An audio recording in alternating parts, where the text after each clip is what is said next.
Breaking news చూస్తున్నాం. చిత్ర పరిశ్రమలో తీవ్ర విషాదం చోటు చేసుకుంది. ప్రముఖ డైరెక్టర్ భారతీ రాజా కన్నుమూశారు. కొంతకాలంగా అనారోగ్యంతో బాధపడుతున్నటువంటి ఆయన బుధవారం తెల్లవారుజామున మృతి చెందినట్టు తెలుస్తా ఉంది. 1941 జూలై 17న ఈయనైతే జన్మించారు.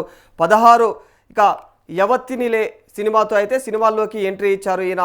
మరి తర్వాత అయితే తమిళ్లో అయితే మరి కిజక్కే పోగుం రైలు, ఇక మరి దాంతోపాటుగా అయితే సిగ్గప్పు రోజక్కల్తో పాటుగా కూడా ఎన్నో సూపర్ హిట్ సినిమాలు అయితే తీశారు ఆయన.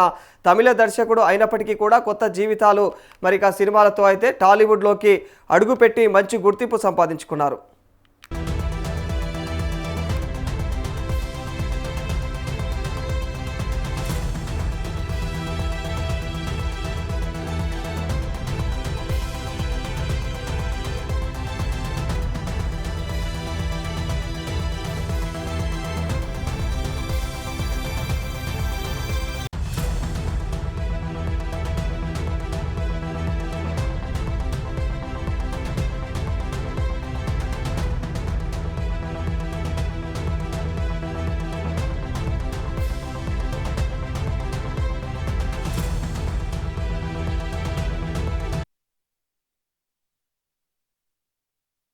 ఇక ఇదే అంశంపై మరింత సమాచారం మా ప్రతినిధి బబిత అందిస్తారు.